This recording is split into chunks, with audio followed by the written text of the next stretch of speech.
नमस्कार दोस्तों, जनता की आवाज़ में आप सभी का स्वागत है। मैं कन्हैया शर्मा। जैसे कि सनातन धर्म की जो सीरीज़ शुरू की है और जैसे कि इस बार मैं वृंदावन की तपोभूमि कहूँ या प्यार की भूमि कहूँ, वहाँ के आपको दर्शन करवा रहा था और यहाँ के संतों के त्याग और तपस्या से रूप करा रहा था और आपको संतों के दर्शन करवाने की मेरी पूरी कोशिश रहती है। आज मैं जहाँ स्थान है वह मलुपीठ गौशाला में हूँ और यहाँ पर दिव्य संत कहूँ या बहुत ही ज़्यादा तपस्वी संत कहूँ, त्यागी संत कहूँ, श्री परम पूज्य परमहंस जी के आपको दर्शन करवाता हूँ। उसके बाद मैं उनके बारे में आपको बताता हूँ, क्योंकि वो दर्शन इसलिए करवा रहा हूँ क्योंकि वो इंटरव्यू नहीं दे पाएंगे। किस कारण से नहीं देते हैं वो मैं आपको बताऊँगा, लेकिन पहले तो उनके दर्शन कर लीजिए क्योंकि उनके दर्शन ही दुर्लभ है।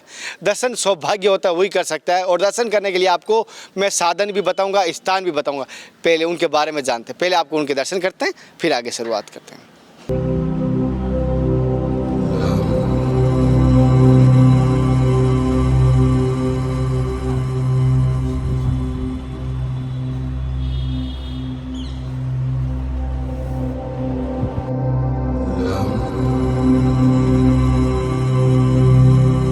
गुरुजी, जैसे कि पहले तो मेरी तरफ से, मेरे देखने वाले सभी दर्शकों की तरफ से आपके चरणों में दंडवत कोटि कोटि प्रणाम। गुरुजी, जैसे कि आपका शुभ नाम?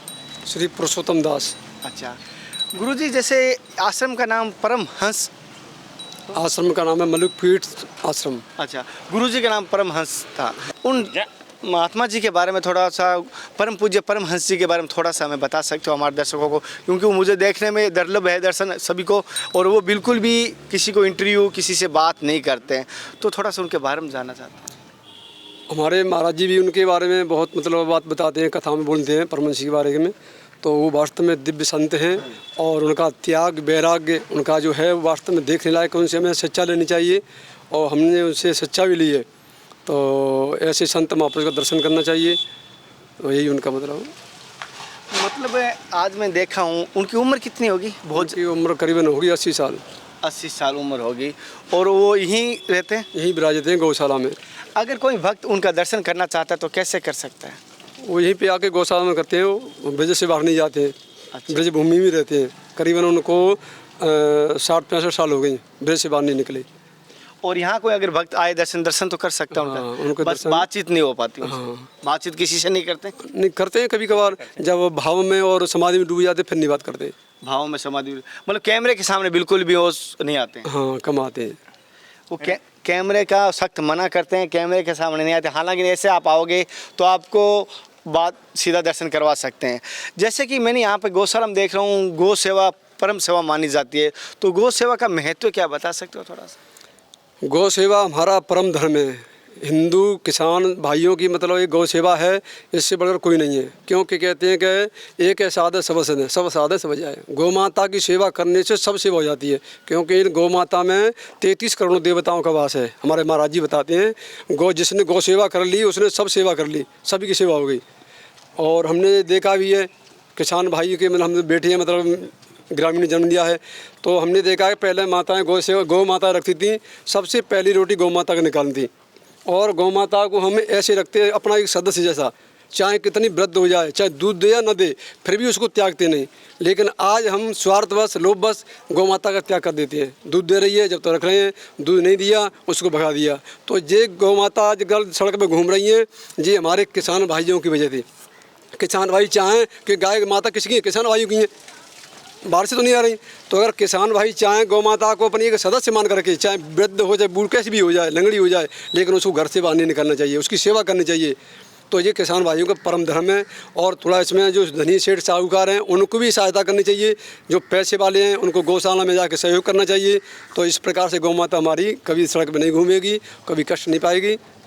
और सभी से कहूँगा, एक बात कहना चाहता हूँ, इस गौशाला में अगर कोई सहयोग करना चाहता है मेरे दर्शक कर सकते हैं। और स्थान इन्होंने बता दिया, वृंदावन में है, और स्थान मैंने आपको पूरा बता दिया, फिर भी एक बार बता दूंगा, और इनके हो सके जो फैसिलिटी नंबर होगा तो मैं दे दूंगा। और दूसरी बात, आज की टाइम में माताएं पहली रोटी गाय की थी, जैसे गुरुजी ने बताया, आज अपने पति को देता है, पति बन जाता है गाय की तरह। और दूसरी रोटी होती है कुत्ते की, वो देता है बेटे को, वो बेटा बन जाता है कुत्ते की तरह कि वो करता रहता है, झगड़ा करता रहता है। ये आज के हालात हो गए। जैसे कि गुरुजी मैं जानना चाहता हूँ कि आज के बच्चों को किस प्रकार के संस्कार देना चाहिए? ये जो नई पीढ़ी है, माताएं पूछ रही है कि हमारे बच्चे संस्कार धर्म की तरफ भी बढ़े और संस्कारी हो, तो कैसे हो सकते हैं? आज के बच्चों को संस्कार जैसे पहले माता पिता होते थे, पहला गुरु होता है माता पिता। तो पहले माता पिता अपने बच्चों को ऐसे अच्छे अच्छे संस्कार देती थी, कभी गलत रास्ते में नहीं जाता था। लेकिन आज के माता पिता क्या करती हैं, आज तुलसीदास जी ने रामचरितमानस में चौपाई लिखी है, माता पिता बालक ने बुलावें उदर भरें सुई धर्म सिखावें। आज के माता पिता बच्चों को सिर्फ यही शिक्षा देते हैं, बेटा तू कैसे भी कमाई करके ला, हमारे लिए कमाई करके ला। तो क्या बच्चे में क्या संस्कार मिलेंगे? और ये हमारे जो त्यागी जी हैं, यही हमारे यहाँ के गौशाला के संचालक हैं, यही संभालते हैं गौशाला को। अच्छा हाँ। गुरुजी, आपका शुभ नाम? सीताराम दास। पहले तो मेरी तरफ से, मेरे दर्शकों की तरफ से आपके चरणों में प्रणाम। और जैसे कि गुरुजी के अगर दर्शन करना चाहता है, एक बार एड्रेस बता सकते हो, कोई सी ऐसा एरिया पड़ता है साथ में? यहाँ पड़ता है पानी घाट चौराहा, मलुकफीट गौशाला। मलुपीट गौशाला ये एड्रेस है।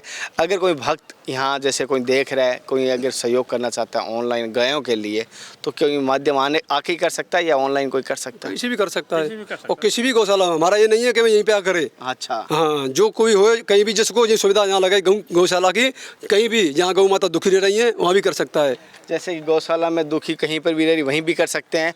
और जहाँ आपके पास में हो, मैं तो कहता हूँ किसी से गौशाला में करिए। आप सोचते हो हाथ से, आप हाथ से करते हो, बहुत अच्छी बात है। फिर भी गौशालाओं में जो आवारा गायें होती है, आवारा बैल होते हैं, आवारा बछड़े होते हैं, उनको अपनाया जाता है और वो उसका ख्याल आपके द्वारा रखा जाता है। ये तो सेवा कर सकते हैं तन द्वारा। आप देख सकते हैं बड़ी गौ माता की सेवा, सब प्रसन्न है एकदम बिल्कुल। और हंसते भी है, ऐसा नहीं है कि भूखी लग रही है, बिल्कुल भी। कुछ कुछ जगह देखता हूँ गायों की मतलब आंतड़ियाँ दिखने लग जाती है। ये हमारे गुरुदेव की ऐसी कृपा है कि बिल्कुल गौ माता पे उनका इतना ध्यान रहता है। वो महाराज जी बोलते हैं कि 1 रुपया भी गौ माता का इधर उधर नहीं करना चाहिए, 1 रुपया गौ माता में लगना चाहिए। और जैसे कि गुरुजी ने एक बात कही थी, मुझे थोड़ा सा उससे अगर आप आदेश हो, आपके आगे होगी तो बताना। जैसे किसी का अगर कुछ अनुभव होता है, वो किसी को बताना नहीं चाहिए, चाहे भगवान का हो चाहे तपस्या का हो। क्या इसके बताने से क्या नुकसान होता है? किसी भाई ने अगर कोई गलती करता है ऐसी, तो ना करे नादानी में। ऐसा है, किसी को कुछ अनुभव होता है भगवान का या किसी और, तो उसको गुरु जी को ही बताना चाहिए। जो कुछ अनुभव हो रहा है गुरु जी को बताना चाहिए, सिवाय गुरु जी को और किसी को नहीं। अच्छा। अगर किसी को बताते हैं तो फिर उनको वो अनुभव कुछ भगवत प्राप्ति जो होगी वो नहीं हो पाएगी। अच्छा, वो गुरुजी के आदेश हो तभी आगे बता सकता है। हाँ, गुरु जी चाहें तो। अच्छा, जो प्रचार प्रसार करते हैं वो गलत कर रहे हैं। हाँ, गुरु जी की जो आज्ञा है उसी में चलना चाहिए। और इसी के दरमियान हमारे परमहंस जी वो नहीं देते, हाँ है ना? हाँ, उन्होंने यही कहा था कि जो गुरु जी की हमको आज्ञा नहीं है, उन्होंने कहा उन्हें गुरु जी ने कि जब तक तुमको वहाँ भगवान की आज्ञा ना हो जाए तब तक किसी को मत बताना। और जैसे कि ये तपस्वी संत हैं और इनको जैसे कि उनके गुरुजी का आदेश था कि उनको जब तक भगवान की आज्ञा नहीं होगी तब तक वो आगे किसी को नहीं बताएंगे, लेकिन इनके दर्शन मात्र से ही, संतों के दर्शन मात्र से ही जीवन का कल्याण होता है। क्यों? इसके बारे में हाँ, ये सत्य बात है। संतों के दर्शन मात्र से जीवन कल्याण होता है। तो मैं कहता हूँ मंदिर पुजारी जी की वजह से पूजा जाता है, धर्म संतों द्वारा मान्य होता है। तो संतों के दर्शन हमारे धर्म में अहम माना गया। तो मैं सभी को कहूँगा संतों के दर्शन कीजिए। और दर्शन करने का मैं आपको दर्शन करवा भी रहा हूँ। अगर कोई भाई आके करना चाहता है उनके लिए मैं स्थान भी बता रहा हूँ, लेकिन नंबर जहाँ तक होता है संत देते नहीं, क्योंकि इनकी भी पूजा पाठ होती है, तपस्या होती है, तो ये डिस्टर्ब होंगे। मुझे पता है आप लाखों लोग एक साथ कॉल करोगे, ये भक्ति करेंगे या आपका कॉल उठाएंगे, इससे ज़्यादा परेशान होता है संत। हर बार मैं वीडियो में कहता हूँ, एड्रेस बता देता हूँ, आप आके मिल लीजिए। नंबर इसलिए मना कर रहे हैं क्यों संतों? गुरुजी हाँ, भक्ति में बाधा आती हैं। ये सभी का संतों वो मना करते हैं, ज़्यादा किसी से मिलते नहीं हैं और वो अपने भक्ति में रहते हैं। और यहाँ पर मैं वृंदावन में देखा हूँ, जैसे कहीं कहीं देखता हूँ यज्ञ पूजा या वो माना जाता है, यहाँ पर माला का जप का सबसे बड़ा पुण्य माना गया है। वृंदावन की भूमि में जप भी सब कुछ है। दोस्तों, मेरे द्वारा दी गई जानकारी कैसी लग रही है कमेंट द्वारा जरूर बताना। फिर मिलते हैं नए संत महात्मा के साथ, नए दर्शनीय स्थल के साथ। तब तक जय हिंद, वंदे मातरम, हर हर महादेव, जय श्री कृष्णा, जय श्री राम, जय श्री राधे।